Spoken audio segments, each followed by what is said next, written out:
Hello दोस्तों, audio video visual है। चलिए आज हम लोग इंट्रोडक्शन स्ट्रेंथ मटेरियल देखेंगे। शॉर्ट वीडियो बनाए थे, वो कृपया जाकर चैनल पर है, देख लीजिए।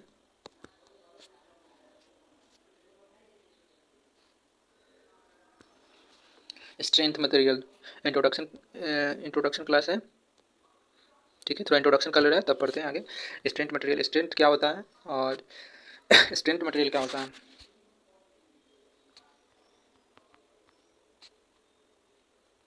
स्ट्रेंथ क्या होता है कमेंट बॉक्स में कीजिए। ठीक है, किसी भी पदार्थ का किसी भी वस्तु का या इस प्लेट का उसकी लिमिट होता है, जिसे हम स्ट्रेंथ कहते हैं। चलिए आगे बढ़ते हैं। ये स्ट्रेंथ क्या है इसको कमेंट बॉक्स में कीजिएगा। ये रहा, ये सीमेंट ये cement bricks of sand, cement sand bricks, cement sand bricks. आगे बढ़ाते हैं। Cement plus sand plus aggregate, aggregate plus water मिलाते हैं तो क्या बनता है, कंक्रीट बनता है, कंक्रीट बनता है। अच्छा, cement plus water, water mixture होता है तो सीमेंट पेस्ट बनता है, सीमेंट पेस्ट, सीमेंट पेस्ट बनता है।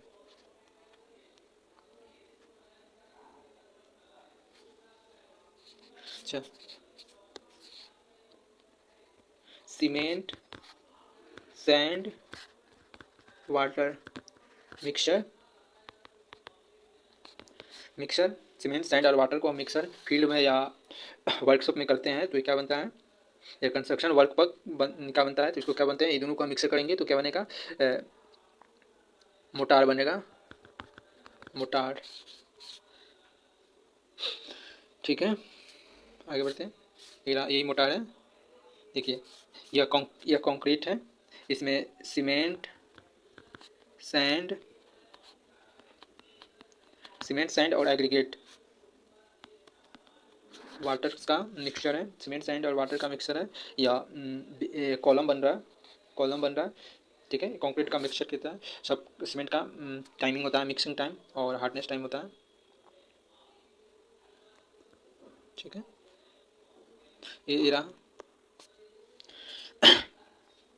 और ये रहा जो फाउंडेशन, फाउंडेशन और फुटिंग बन रहा है, फाउंडेशन और फुटिंग बन रहा है, या नीचे का जो बिल्डिंग बनता है तो उसका फाउंडेशन बन रहा है। आगे बताएंगे बिल्डिंग कैसे बनता है। जैसे ये बिल्डिंग का फाउंडेशन है, जैसे आगे दिखा रहा हूँ। देखिए, वो बिल्डिंग का फाउंडेशन बन गया था तो उसके बाद जो फाउंडेशन फुटिंग बना था तो देखिए ये रहा, कॉलम आया, इधर बीम है। ठीक है, और इधर स्लैब है और विंडोज़। ठीक है, चलिए अपने कंटेंट पाते हैं। ये रहा, देखिए ये फाउंडेशन बना है और यहाँ से ज्वाइन करेंगे, यहाँ से ज्वाइन करेंगे और सबको स्लैब स्लैब बाई स्लैब ढलाई करेंगे। और कैसा हम लोग स्टील बांधेंगे जो टाइम के साथ क्रोजन, क्रोजन यानी जंग लग जाए, इसको कथी कहते हैं, ऑक्सीडाइड कोरोजन सल्फाइड। अगर कंक्रीट में थोड़ा भी सुराख या फट गया, हम अच्छे क्वालिटी का हम लोग सीमेंट नहीं यूज करें तो उसके अंदर से एयर और वाटर का मिक्सचर होगा, तो एयर और वाटर का मिक्सचर होने के कारण यह कोरोजन हो जाएगा, कोरोजन हो जाएगा तब collapse, building collapse, collapse building collapse भी हो सकता है, क्योंकि अर्थक्वेक आता है तो इलास्टिक बिल्डिंग को। अच्छा ये बताइए, हम लोग बीम में या कॉलम में स्टील बार क्यों देते हैं, हम लोग बीम में कॉलम में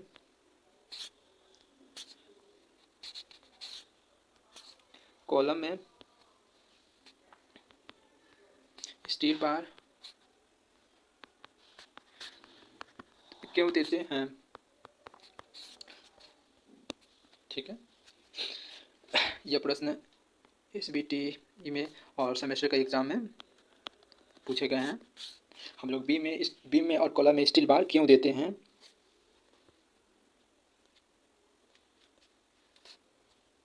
क्यों देते हैं।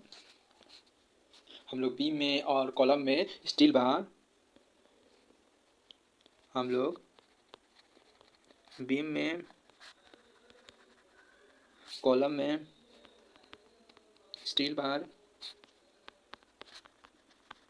इसलिए दिया जाता है कि वह अर्थक्वेक आने पर स्टील बार रोक लेता है।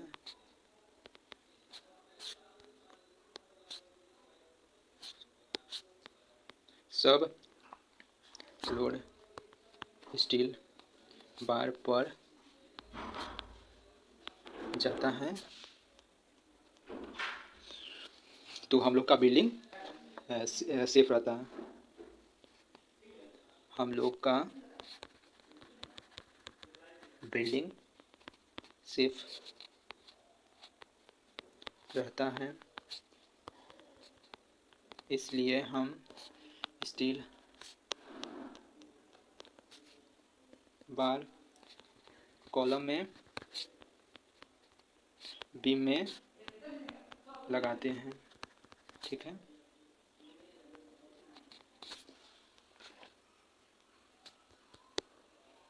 जैसे जैसे मान लीजिए यहाँ पर हम कच्चे बनाए, कॉलम बनाए कि बीम बना रहे हैं। जैसे यहाँ पर बीम बना रहे हैं,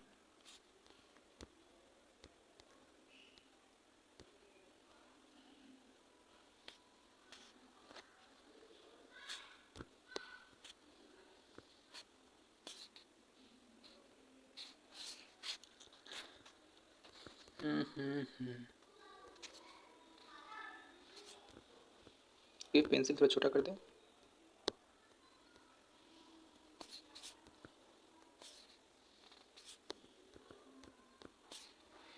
अरे यार पेंसिल छोटा नहीं करना है, सही तो छोटा तो है। ठीक है, अब छोटा हो गया, ज़्यादा छोटा हो रहा है।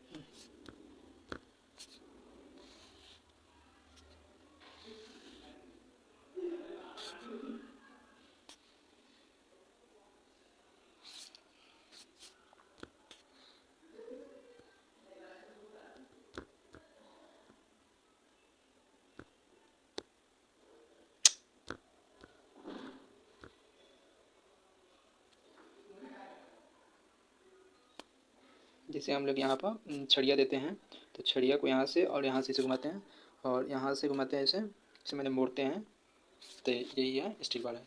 तो इसके अंदर का स्टील प्लेट यहाँ पर दिया है। ठीक है।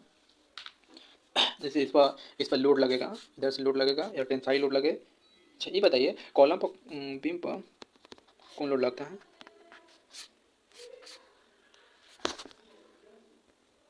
बीम कॉलम कंप्रेसिव में स्ट्रॉन्ग और टेंसाइल में वीक होता है। ठीक है। कंप्रेसिव में जैसे जैसे मान लीजिए एक और इधर हम बना रहे हैं, थोड़ा टाइम लीजिएगा।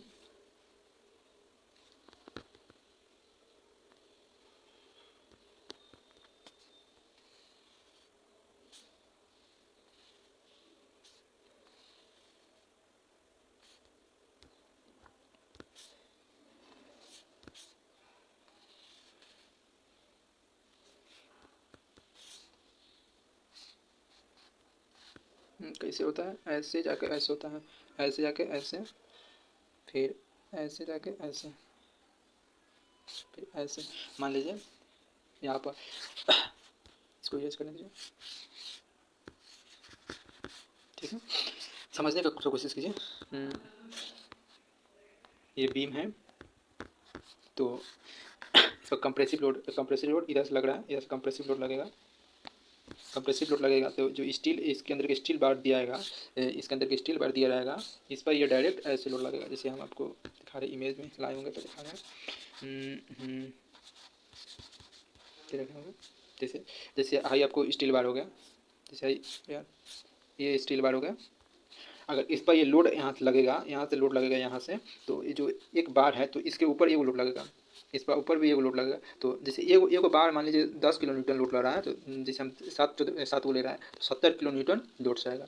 अगर हम सिर्फ पीओपी जाके यानी सिर्फ मोटार से बनाएंगे तो इस पर जैसे ही मोटार से बनाएंगे, जैसे हम सिर्फ हम मोटार से बना रहे हैं, मोटार का सिंबल ऐसे होता है, इसे ट्रेंगल होता है, उल्टा और सीधा ट्रेंगल, ऐसे मोटार का सिंबल होता है, पीपीटी में पढ़े होंगे। जैसे हम सिर्फ मोटार से बना रहे हैं, मोटार से हम लोग सिर्फ बीम बना रहे हैं, तो इस पर लोड मान लीजिए मोटार से बना रहे हैं तो मान लीजिए इस पर 100 किलो लोड लग रहा है, और अगर हम इसी के अंदर हम स्टील बार ऐड कर दे रहे हैं, इसके अंदर हम स्टील बार ऐड कर दे रहे हैं, तो इसका लोड 100 किलो न्यूटन है, तो इसका वजन 1000 किलो लोड से ज़्यादा ही हो जाएगा, 1000 किलोमीटर लोड लगेगा, क्योंकि एक स्टील बार के अंदर लोड ट्रांसफ़र होकर उस पर सकता है, यानी इलास्टिक होने नहीं देता है। ये आता है तो 100 किलो से ज़्यादा लोड लगाएंगे इस पर, अगर इसके अंदर स्टील बार नहीं देंगे, मान लीजिए इसके अंदर स्टील बार नहीं देखें तो ये इधर से इधर से क्रैक होने लगेगा, और हम लोग का जो जैसे बिल्डिंग बनाएंगे तो यह परमानेंटली बिल्डिंग नहीं रहेगा, बिल्डिंग आपका कोलैप्स हो जाएगा, यानी गिर सकता है। जैसे आपको हम इमेज में बता रहे हैं, जैसे इसके अंदर देखिए है जो कंक्रीट का ब्लॉक्स हैं, इसके अंदर स्टील बार नहीं है, हाँ स्टील बार नहीं है, सिर्फ इसके मोटार के अंदर इसको हथौड़ा से मार रहे हैं तो ये इजीली टूट जाता है। अगर इसके अंदर स्टील बार रहता तो ये जो हैमर है ये हैमर स्टील प्लेट इसको तोड़ने में कठिनाई होती, सिर्फ मोटार का है, वही एग्जांपल है। ठीक है, और एक बिल्डिंग से एग्जांपल बता रहे हैं। यार अभी क्लास नहीं खत्म हो रहा है, रुक जाइए।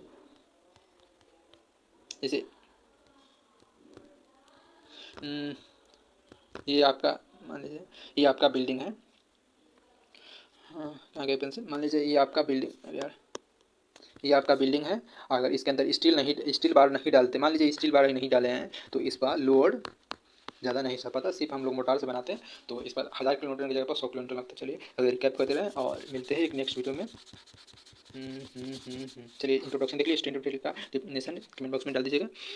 स्टैंड क्या, सीमेंट ऑफ द कंक्रीट हो गया, ये भी हो गया, समझ में हो गया, ये हो गया, रिडक्शन हो गया यानी जंक लग गया इसमें। ठीक है, स्ट्रेंथ मटेरियल क्या है जो बताए हैं वो सब, यार रुकना, जो बताए हैं वही स्ट्रेंथ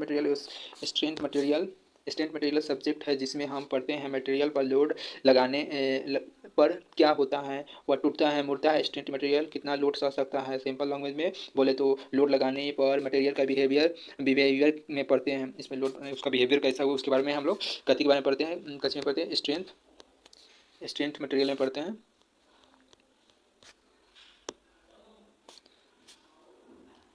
ठीक है, ये हो गया, वीडियो काफ़ी लंबा हो जाएगा। चलिए आज के लिए इतने, सिर्फ हम दिखाते रहे, नेक्स्ट वीडियो में क्या पढ़ेंगे, नेक्स्ट वीडियो में स्ट्रेस पढ़ेंगे,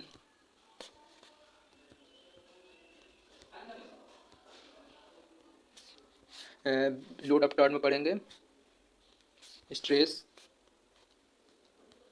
ठीक है, चलिए इसमें हम लोग सीखें, बस हम लोग लोड सीखे, डिफिनेशन सीखे, स्ट्रेस स्ट्रेन नेक्स्ट वीडियो में पढ़ेंगे, नेक्स्ट वीडियो। चलिए ये सब नेक्स्ट वीडियो में पढ़ेंगे। ठीक है, एक ब्रेक है, चलिए।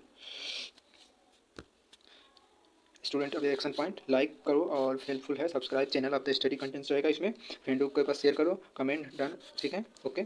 इकोनॉमिक्स अल्ट्रा मार्क्स चैनल का नाम है, स्टूडेंट वाला ultra marks PW। Thank you.